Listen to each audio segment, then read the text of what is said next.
नमस्कार। चलिए आज एक बहुत ही मशहूर कहानी की बात करते हैं, बीरबल की खिचड़ी। अब ये सिर्फ बच्चों की कहानी नहीं है, बल्कि इसमें चतुराई और न्याय का एक ऐसा सबक छिपा है जो हमें सिखाता है कि मुश्किल से मुश्किल हालात से कैसे निपटा जाए। तो शुरू करते हैं।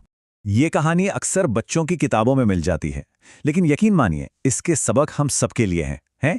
कितनी कमाल की बात है ना कि जो सबसे बड़ी बड़ी बातें होती हैं वो अक्सर हमें इन छोटी छोटी सरल सी कहानियों में ही मिल जाती हैं, और यही इस कहानी की असली खूबी है। तो कहानी का सार एक बहुत बड़े सवाल में छिपा है कि किसी ऐसे इंसान को अपनी बात कैसे समझाई जाए जो कोई तर्क, कोई दलील सुनने को ही तैयार ना हो। ये एक बहुत मुश्किल सिचुएशन है और इसका जवाब कहानी में बहुत ही दिलचस्प तरीके से मिलता है। तो हमारी कहानी शुरू होती है एक ठंडी रात में। बादशाह अकबर के दरबार में एक बड़ा ही साहसी दावा किया जाता है और यहीं से एक नामुमकिन सी लगने वाली शर्त का मंच तैयार होता है। तो हुआ यूं कि कड़ाके की सर्दी के दिन थे। बादशाह अकबर एक गांव के पास से गुजर रहे थे जहां कुछ लोग आग ताप रहे थे। वहीं पर एक गरीब आदमी ने एक ऐसा दावा कर दिया जिसे सुनकर सब चौंक गए। उस आदमी ने पूरे आत्मविश्वास से ऐलान किया, मैं यमुना नदी के इस बर्फीले पानी में पूरी रात खड़ा रह सकता हूं। अब यह सिर्फ एक दावा नहीं था, ये एक तरह की चुनौती थी। बादशाह को भला इस बात पर कैसे यकीन होता? अकबर को तो ये बात सुनकर बिल्कुल यकीन नहीं हुआ। उन्होंने फौरन एक शर्त रख दी, अगर तुम सच में पूरी रात इस ठंडे पानी में खड़े रह गए तो इनाम में तुम्हें सोने की मोहरों से भरी एक थैली मिलेगी। दाव बहुत बड़ा था। उस आदमी ने वो अविश्वसनीय काम कर भी दिखाया, लेकिन उसे इनाम की जगह मिला एक ऐसा बहाना जिसका कोई तर्क ही नहीं था। यहीं से कहानी में अन्याय और तर्क का टकराव शुरू होता है। और देखिए, हुआ भी वही। सबको गलत साबित करते हुए उस आदमी ने पूरी रात, जी हां पूरी रात, यमुना के उस बर्फीले पानी में गुजार दी। ये हिम्मत और सहन शक्ति का एक बेमिसाल उदाहरण था। उसने नामुमकिन को मुमकिन कर दिखाया था। अगली सुबह जब बादशाह ने उसे देखा तो उनकी हैरानी का ठिकाना नहीं रहा। उन्होंने पूछा, भाई ये तुमने किया कैसे? तो उस आदमी ने बड़ी ही मासूमियत से जवाब दिया, महाराज मैं तो बस आपके महल में जल रहे एक दिए की रोशनी को देखता रहा। और बस यहीं पर कहानी ने एक ऐसा मोड़ लिया जिसकी किसी ने उम्मीद नहीं की थी। बादशाह ने एक ऐसा तर्क दिया जो तर्क था ही नहीं।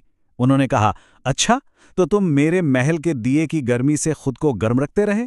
जाओ, तुम्हें कोई इनाम नहीं मिलेगा। सोचिए, एक दूर के दिए की गर्मी, ये कितना बेतुका तर्क। ये तो सरासर नाइंसाफी थी। एक इंसान ने अपनी जान दांव पर लगाई, शर्त जीती और फिर उसे एक मजाक जैसे कारण की वजह से उसका इनाम देने से मना कर दिया गया। तो आखिर यहां असल समस्या क्या थी? चलिए समझते हैं। पहली बात, एक वादा तोड़ा गया। दूसरी, तर्क को अपनी मर्जी से तोड़ मरोड़ दिया गया। और नतीजा, एक गरीब आदमी को उसका हक नहीं मिला। अब सवाल यह था कि ऐसे में क्या किया जा सकता है? और जब भी दरबार में कोई ऐसी गुत्थी उलझती थी तो सबकी नजरें किसकी तरफ जाती थी? जाहिर है बीरबल की तरफ।